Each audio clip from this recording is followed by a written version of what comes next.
समझ में नहीं आ रहा था क्या करूं क्या ना करूं। किसी ने सलाह दी कि तुम भगवान की शरण ले लो, ठाकुर जी की सेवा किया करो, लड्डू गोपाल ले आओ, उनसे बातें करो, मन की बातें उनसे करोगी, उनकी सेवा करोगी, दिन ऐसे ही कट जाएंगे और भगवान की सेवा हो जाएगी, नाम जाप हो जाएगा, अच्छे कर्म हो जाएंगे, बैकुंठ धाम चली जाओगी।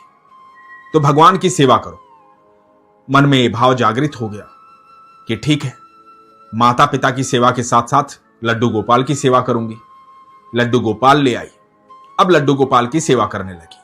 माता पिता की सेवा करती थी, लड्डू गोपाल की सेवा करती थी। अब दिन का पता ही नहीं लगता था, भगवान की सेवा में पूरा दिन कहां चला जाता था। धीरे धीरे समय बीतने लगा और उसके माता पिता बैकुंठ धाम चले गए। अब घर में रह गई वो अकेली और उसके लड्डू गोपाल। अब सारा दिन लड्डू गोपाल से बातें करती थी, उनसे प्रेम करती थी, पोशाक धारण करवाना, श्रृंगार करना, स्नान करवाना, शयन करवाना, उनके साथ बैठ करके बातें करना, यही दिनचर्या थी।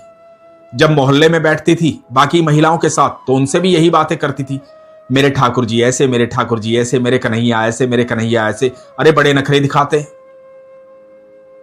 कई बार तो पोशाक नहीं पहनते हैं, अपनी बांसुरी फेंक देते हैं, दूध पीने से मना कर देते हैं, अरे कभी यहां से उठ करके वहां जाकर के बैठ जाते हैं। मेरी तो समझ में ही नहीं आता। कई बार तो मुंह फुला लेते हैं, भोग ही नहीं लगाते, बड़ी जिद करते हैं। कई बार कहते हैं कि ये नहीं खाना, कई बार कहते हैं वो नहीं खाना, लेकिन बड़ा प्रेम करते हैं मुझसे। इतना प्रेम करते हैं कि जब भी मैं बातें करती हूं बड़े ध्यान से सुनते हैं, मेरे सारे कष्ट जानते हैं, बेहद प्रेम करते हैं।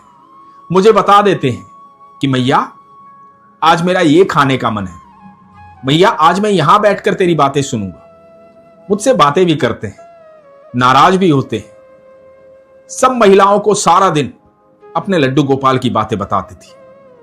बाकी महिलाएं इस महिला के जाने के बाद ये कहती थी ये पागल हो गई है, इसको लगता है इसके घर ठाकुर जी रहते हैं, इसको लगता है कृष्ण कन्हैया सारी दुनिया छोड़कर इसके घर में आकर के बैठ गए, एकदम पागल हो गई है। इसके मुंह पर कोई कुछ नहीं कहता, पीछे से लोग बुराई करते, लेकिन महिला थी, साथ में बैठती थी, बातें करती थी, इसलिए कोई ज्यादा बुरा भी नहीं मानता था। सोचता था कोई बात नहीं, थोड़ी देर बोल लेगी, उसके बाद हमारी भी सुनेगी।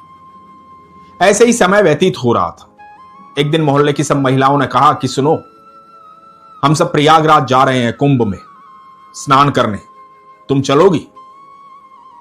तो इसने कहा कि मैं चलना तो चाहती हूं, लेकिन मेरे लड्डू गोपाल का क्या होगा, मेरे ठाकुर का क्या होगा? मैं उससे बात करती हूं, उसको समझाती हूं, फिर मैं तुम्हारे साथ चलूंगी। तो सब महिलाओं ने कहा कि ठीक है, तुम बता देना, हम कल सुबह निकलेंगे। तो इसने कहा कि ठीक है, कल सुबह निकलेंगे तो मैं आज शाम को बता दूंगी। अब अपने घर के अंदर गई, अपने लड्डू गोपाल से जाकर के कहा कि सुनो, कल सुबह प्रयागराज जाना है कुंभ का स्नान करने के लिए। मैं स्नान करना चाहती हूं। अब जीवन में जितने पाप किए हैं वो पाप भी तो धोने पड़ेंगे ना, संगम पे स्नान करूंगी। तो तुम यहीं रहना, भोग की व्यवस्था करके जाऊंगी, घर में खेल लेना, इधर उधर जहां मन करे बैठ जाना, उछल लेना, कूद लेना, जो मन करे वो कर लेना। कल शाम तक आ जाऊंगी, बस दिन भर की ही तो बात है, तुम आराम से रह लेना, सारे भोग की व्यवस्था करके जाऊंगी, चिंता मत कर। तो इसे लगा ठाकुर जी कह रहे हैं नहीं नहीं भैया मैं साथ चलूंगा, तुम अकेली क्यों जाओगी, तुम्हारा कौन ख्याल रखेगा वहां, मुझे साथ लेके जाना, मुझे साथ चलना है, मैं भी साथ चलूंगा, अकेली नहीं जाओगी तुम। और ये कहती अरे सब महिलाएं जा रही हैं, सबके साथ जा रही हूं, अकेली थोड़ी जा रही हूं, इसलिए तुम यहीं रहना, चुपचाप घर में रहना, कभी कभी अकेले भी रहा करो। और शाम को बाकी महिलाओं को इसने कह दिया कि ठीक है, कल सुबह मैं भी चलूंगी। सुबह बैलगाड़ी आ गई, ये घर से निकलने लगी, ठाकुर जी के भोग की सारी व्यवस्था कर दी थी, जाकर के बैलगाड़ी में बैठ गई। बैलगाड़ी थोड़ा सा आगे बढ़ी और इसने सबको कहा कि रुको रुको रुको। सब हैरान हो गए, क्या हुआ? अब क्योंकि ये थोड़ी बुजुर्ग हो गई थी, इसलिए थोड़ा सम्मान भी करते थे लोग। बोले री मैया क्या हो गया, क्या भूल गई? तो इसने कहा अरे मेरे ठाकुर जी आवाज दे रहे हैं। वो कह रहे हैं मुझसे अकेले नहीं रुका जाएगा, मैं उनको लेकर आती हूं, रुको 1 मिनट। और ये भाग करके अपने घर वापस गई। जाकर ठाकुर जी को बोली कि चलो साथ में, इतनी जिद अच्छी नहीं होती, अब चलना चाहते हो तो चलो साथ में। और ठाकुर जी को लिया और आकर के बैलगाड़ी में बैठ गई। अब बैलगाड़ी में बैठते ही बोलने लगी, बड़े जिद्दी हैं, मानते ही नहीं, मैंने कल बहुत समझाया था, सुबह जब मैं निकलने लगी तब तो कुछ नहीं बोले, अब मैं बैलगाड़ी में बैठ गई तो मुझे आवाज दे रहे हैं कि मुझे भी साथ लेकर चलो, मुझे भी साथ लेकर चलो। अब सब महिलाएं जानती थी कि ये जो मैया है ये ऐसी ही बातें करती है, तो इसकी बातें सुन लेते थे, परेशान भी हो जाते थे लेकिन सुन लेते थे। अब ये मैया कहने लगी कि सुनो, तुम थोड़ा पीछे बैठ जाओ, मुझे आगे बैठने दो, इसको बैलगाड़ी में आगे बैठना है, मेरा कान्हा ऐसे आगे देखना चाहता है, इसको आगे बैठने दो। तो महिलाएं थोड़ी एक तरफ हो गई, उसको आगे बिठा लिया। अब ऐसे ऐसे सफर कटने लगा और प्रयागराज जा पहुंचे। प्रयागराज में जाकर के एक कैंप में रुके, एक टेंट लगाया, उसमें रुके। अब सब टेंट से निकल करके नहाने के लिए जा रहे थे। जब नहाने जाने लगे तो इसने ठाकुर जी को कहा कि सुनो, पानी बहुत ठंडा है, तुम यहीं रुक जाओ, मैं स्नान करके आती हूं। तो इसे लगा ठाकुर जी कह रहे हैं नहीं, मैं भी साथ चलूंगा, मैं यहां क्यों रुक जाऊं, यहां तक आया हूं तो मैं भी साथ चलूंगा। तो इसने कहा कि ठीक है चलो साथ। अब वहां जाकर के गंगा के किनारे बिठा दिया, खुद स्नान किया। जब स्नान करके बाहर निकली तो आवाज सुनाई दी, ठाकुर जी कह रहे हैं मुझे भी तो डुबकी लगवाओ, मुझे भी तो स्नान करना है, सबने स्नान कर लिया, मैं यहां क्यों बैठा रह गया। तो इस मैया ने कहा, अरे कान्हा, पानी बहुत ठंडा है, तुम्हें सर्दी लग जाएगी, तुम क्या करोगे स्नान करके, बस यहां बैठे रहो। तो ठाकुर जी ने कहा कि नहीं नहीं, मुझे भी स्नान करना है। तो इस मैया ने कहा कि ठीक है आओ, और ठाकुर जी को भी गंगा मैया में डुबकी लगवा दी। जब डुबकी लगवा दी तो इसको लगा कि ठाकुर जी ठिठुर रहे हैं, सर्दी लग रही है। तो कहने लगी मैंने कहा था ना सर्दी बहुत है, ठंडा पानी है, अब हो रही है ना ठिठुरन। और कंबल में दुबका लिया अपने ठाकुर जी को और बोली कि अभी यहीं बैठे रहो, रुको गरम गरम दूध लेकर आती हूं। और गरम गरम दूध लेकर आई और ठाकुर जी को वहीं पर गंगा किनारे भोग लगाया। कहा कि गरम गरम दूध पी लो, ठीक हो जाओगे। कंबल में लिपटे हुए छोटे से लड्डू गोपाल दूध का भोग लगा रहे हैं। सब मैया को देख रहे हैं कि मैया सच में पागल हो गई, इसकी सारी दुनिया इस लड्डू गोपाल में है। ये पीतल की मूर्ति पता नहीं क्या बात करती है इनसे, समझ में नहीं आता। और मैया को कोई समझाए कैसे कि ये सिर्फ मूर्ति है, सारा दिन इन्हीं से बात करती है, क्यों इनसे बात करती है, ये सच नहीं है, इनके मारे दुखी रहती है, परेशान रहती है। मेरे लड्डू गोपाल भोग लगाएंगे, मेरे लड्डू गोपाल को सर्दी लग रही है, मेरे लड्डू गोपाल स्नान करेंगे, मेरे लड्डू गोपाल ऐसे करेंगे, मेरे लड्डू गोपाल वैसे करेंगे। किसी के अंदर इतनी हिम्मत नहीं थी कि इन मैया को समझाए और कहे कि ये मूर्ति है, ये भगवान नहीं है। तुम सोच रही हो सारी दुनिया अनंत ब्रह्मांड को छोड़ करके वो तुम्हारे साथ बैठे हुए, लेकिन कोई ये बात कह नहीं सकता था। मैया ने लड्डू गोपाल को लिया, वापस अपने टेंट में गए। अब सब जाने की तैयारी कर रहे थे, वापस जाने की, सबने स्नान कर लिया था। तो सबने कहा कि मैया चलते हैं, अब आओ। तो मैया ने कहा अरे रुको, मेरे ठाकुर जी कह रहे हैं उनको जलेबी खानी है, बेटा कोई जलेबी ला दो, मेरे ठाकुर जी को जलेबी खानी है। सबने कहा अरे मैया, रात होने से पहले पहुंचना है, चलने का समय हो गया है, चलो वहां अपने घर पे खिला लेना, अब चलो यहां से। मैया ने कहा नहीं बेटा, बिना जलेबी खाए मेरे लड्डू गोपाल नहीं जाएंगे, जलेबी खानी है इनको। तो उन महिलाओं के साथ एक पुरुष आया था, उसने कहा इस मैया को खुद ही खानी होगी जलेबी, इसलिए भगवान का बहाना कर रही है, लेके आता हूं नहीं तो नहीं मानेगी। वो जाकर के जलेबी लेकर आया और कहा लो मैया जलेबी, खिला लो अपने लड्डू गोपाल को। मैया ने लड्डू गोपाल के सामने जलेबी रखी, अपनी साड़ी के पल्लू से पर्दा किया और कहा कि ठाकुर जी भोग लगा लो। थोड़ी देर बाद साड़ी के पल्लू का पर्दा हटाया, जलेबी ज्यों की त्यों रखी थी। वो आदमी बोला, हो गया, लग गया भोग, अब खा लो ये जलेबी, तुम्हें खानी थी ना। अरे पीतल की मूर्ति है, ये कहां जलेबी खाएगी, मैया कैसी बात करती हो तुम भी। वो थोड़ा चिड़चिड़ा हो गया था। मैया ने कहा, नहीं बेटा, ऐसी बात नहीं है। पता है जलेबी क्यों नहीं खाई? ये असली घी की जलेबी नहीं है, ये नकली घी की जलेबी है जो तुम लाए हो। मेरा कान्हा असली घी की जलेबी खाएगा, उसे असली घी की जलेबी खानी है। तुम असली घी की जलेबी लेकर आओ, तब खाएगा मेरा कान्हा। अब यह आदमी और चिड़चिड़ा हो गया था।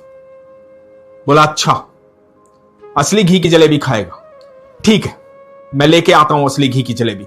और यदि तुम्हारे ठाकुर जी ने असली घी की जलेबी नहीं खाई ना, तो तुम्हें और तुम्हारे ठाकुर जी को यहीं पर छोड़कर चले जाएंगे। उस मैया ने बड़े सहज भाव से कहा, बेटा असली घी की जलेबी आएगी तो मेरे कान्हा जी जरूर खाएंगे। और यह आदमी चिड़चिड़ा होकर के गया असली घी की जलेबी लेने। जलेबी लेकर आया और ला करके मैया को दी और कहा, लो लगाओ भोग। अब सारी महिलाएं और यह आदमी सब वहीं खड़े हैं।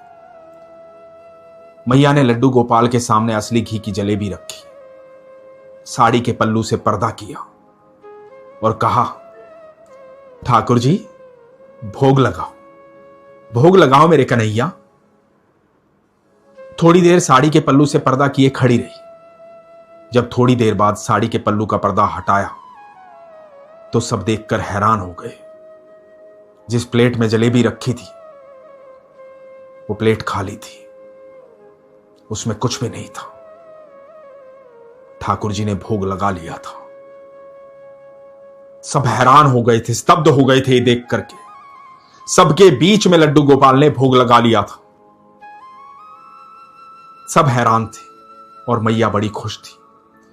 ये देख करके जो आदमी चिड़चिड़ा हो गया था, जो जलेबी लेकर आया था, वो ठाकुर जी के सामने नतमस्तक हो गया, रोने लगा, माफी मांगने लगा। बोला, प्रभु मुझे क्षमा कर दो, मुझसे गलती हो गई है, मुझे क्षमा कर दो, मुझसे क्या गलती हो गई है, मैंने क्या ना कह दिया। ये मैया ने कहा, बेटा तू क्यों क्षमा मांग रहा है? अरे तुझसे तो बड़े खुश हैं ठाकुर जी, तू इनके लिए जलेबी जो लेकर आया था, इनको बड़ा आनंद आया असली घी की जलेबी खाने में, ये तो बड़े खुश हैं, बड़े प्रसन्न हैं। तू माफी मत मांग, तुझसे बिल्कुल भी नाराज नहीं है। और यह बात सुनकर के आदमी रोने लगा। सारी महिलाएं स्तब्ध थी। जो मैया का मजाक उड़ाती थी, आज उन्होंने देख लिया था कि मैया झूठ नहीं बोलती है।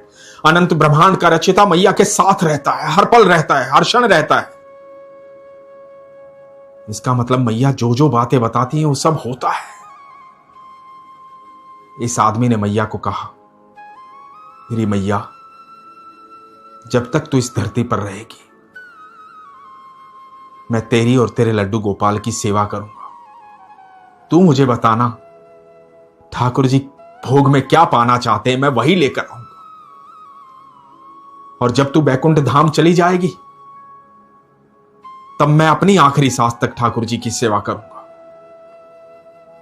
अब तू किसी प्रकार की कोई चिंता मत करना मैया, मुझे क्षमा कर दे, मुझसे अपराध हो गया, मैंने तेरी बात को मजाक जाना, मुझसे गलती हो गई। सब मैया से क्षमा मांग रहे थे, सब ठाकुर जी के सामने नतमस्तक थे। दोस्तों, जब हम सरल हो जाते हैं, सहज हो जाते हैं, तो हमारी भक्ति भी पराकाष्ठा पर होती है।